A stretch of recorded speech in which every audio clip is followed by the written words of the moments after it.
ঠিক আমি কিন্তু কোনো বিরতি নেইনি আসলে। আমি কাজ করতেই চেয়েছি, কিন্তু ওই সময় আমাকে কাজে নেওয়া হতো না। আমাকে না নেওয়া হলে তো আমি তো জোর করে কাজ করতে পারবো না আসলে। ভিউ নিয়ে কিন্তু আমার কোনো আপত্তি নেই, আমি তো দর্শকের জন্য কাজ করি এবং আমি চাইও আমার কাজটা সর্বোচ্চ সংখ্যক দর্শক দেখে। একটা সময় গিয়ে অভিমান হোক বা অন্য কোনো কারণে হোক আপনার কিন্তু একটা দীর্ঘ বিরতি হয়েছে। 2010-এ গিয়ে আপনি একটা বিরতি নিয়েছিলেন। এর আগে আপনি চমৎকার কিছু কাজ উপহার দিয়েছেন দর্শকদেরকে, দর্শকরা আপনাকে পেয়েছে এবং দর্শকদের কিন্তু এক্সপেকটেশনস ছিল যে তারা আপনাকে এখন থেকে নিয়মিত পাবে।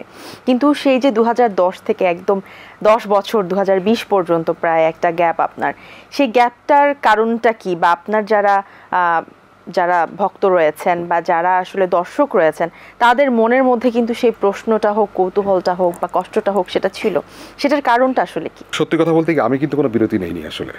আমি কাজ করতেই চেয়েছি, কিন্তু ওই সময় আমাকে কাজে নেওয়া হতো না এবং সেটার একটি রিজন পরে অনেক জায়গায় বলেছি আমি যে আমার ভিউ কম, দ্যাটস ওয়াই আমাকে কাজ করা হতো না। এমনও হয়েছে যে পরিচালক আমাকে কাস্ট করেছেন, কিছুদিন পরে বললো যে ভাইয়া এটা হচ্ছে না, তার মানে বুঝতে পারছি আমাকে বাদ দেওয়া হচ্ছে এখান থেকে।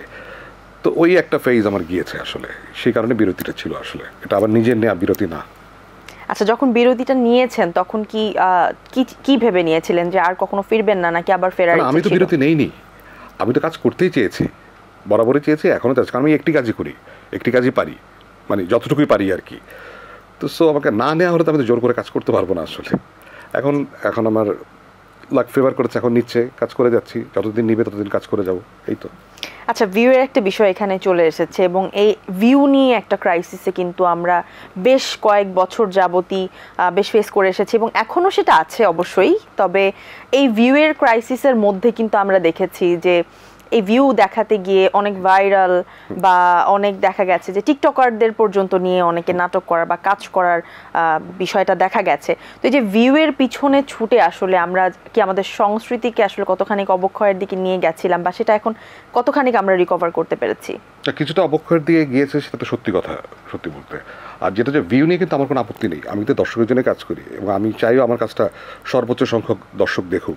এখানে ঝামেলাটা হচ্ছে যে রুচির জায়গাটাকে আমরা নষ্ট করে ফেলছি কিনা, বা আমরা আমাদের শিল্প বা সংস্কৃতির যে আমাদের রুট যেটা, সেই জায়গাটাকে আমরা নষ্ট করে ফেলছি কিনা। যেমন মামুন ভাই একটি সুন্দর উক্তি বলেছিলেন যে রুচির দুর্ভিক্ষ, সেই রুচির দুর্ভিক্ষ কিন্তু চলছিল বা এখনও কিছুটা চলছে। তবে আমি আশাবাদী আস্তে আস্তে উত্তরণ ঘটছে এবং সামনে এটা আমরা কাটিয়ে উঠবো। অবশ্যই আমরা সকলেই আসলে আশাবাদী, যেহেতু কিছু পরিবর্তন আসছে আমাদের ইন্ডাস্ট্রিতে এবং সেটা পজিটিভ পরিবর্তন, সেদিক থেকে আমরা অবশ্যই আশা করছি যে আমরা ভালো কিছুই পাবো। তো আপনার দীর্ঘ একটা বিরতির পর যখন আপনি আবার ফিরলেন, ওটিটি প্ল্যাটফর্মের কাজ দিয়ে আপনি ফিরেছেন এবং ওটিটি প্ল্যাটফর্মের কাজ আপনি করে যাচ্ছেন এখনও পর্যন্ত, ওটিটি প্ল্যাটফর্মের কাজ নিয়ে ব্যস্ততা। তো ওটিটি প্ল্যাটফর্মটা নিয়ে আসলে অনেকের মধ্যে দেখা গেছে তর্ক বিতর্ক আছে। অনেকে ওটিটি প্ল্যাটফর্মটাকে খুব পজিটিভলি নিচ্ছেন, অনেকে আবার ওটিটি প্ল্যাটফর্মটাকে অন্যভাবে নিচ্ছেন। সো আপনার কি ওটিটি প্ল্যাটফর্মকে ভালোবেসে বা পছন্দ করে কাজ করা, নাকি কাজ করতে হবে বলে ওটিটি প্ল্যাটফর্মে কাজ করছেন? না, আমি কাজ করছি কারণ ভালো কাজ পাচ্ছি আমি এখানে, সে কারণে আসলে। আর এটা তো অবশ্যই একটা পজিটিভ দিক, কারণ একটা কাজের ক্ষেত্র তো তৈরি হয়েছে, ভালো কাজ সেখানে হচ্ছে এবং বিভিন্ন নির্মাতারা তাদের নিজেদেরকে প্রতিষ্ঠিত করেছেন, প্রমাণ করেছেন কাজ দিয়ে। সো আমি এটা নেগেটিভলি কেন দেখবো আসলে। ওটিটি প্ল্যাটফর্ম সম্পর্কে আমাদের যে ধারণা সেটা প্রথমেই কিন্তু বাইরের দেশের যে ওটিটি প্ল্যাটফর্মগুলো সেগুলো থেকেই হয়েছে এবং ওটিটি প্ল্যাটফর্মটা আমাদের দেশে খুব বেশি দিন না, সম্প্রতি আসলে আমরা ইন্ট্রোডিউস হয়েছি ওটিটি প্ল্যাটফর্মের সাথে, যাত্রাটা শুরু হয়েছে আসলে। এক্স্যাক্টলি। সো সেই অনুযায়ী আপনার কাছে কি মনে হয় আমাদের দেশের ওটিটি প্ল্যাটফর্মগুলো কি আসলে সেই ইন্টারন্যাশনাল কোয়ালিটির কাজ করতে পারছে কিনা বা কম্পিট আমরা সেভাবে করতে পারছি কিনা? মানে মাত্র তো যাত্রাটা শুরু হলো আমাদের, আসলে শুরুটা খুব ভালো হয়েছে আমাদের, সেটা আমি বিশ্বাস করি এবং রিয়াকশন দেখে সেটা বুঝতে পারি।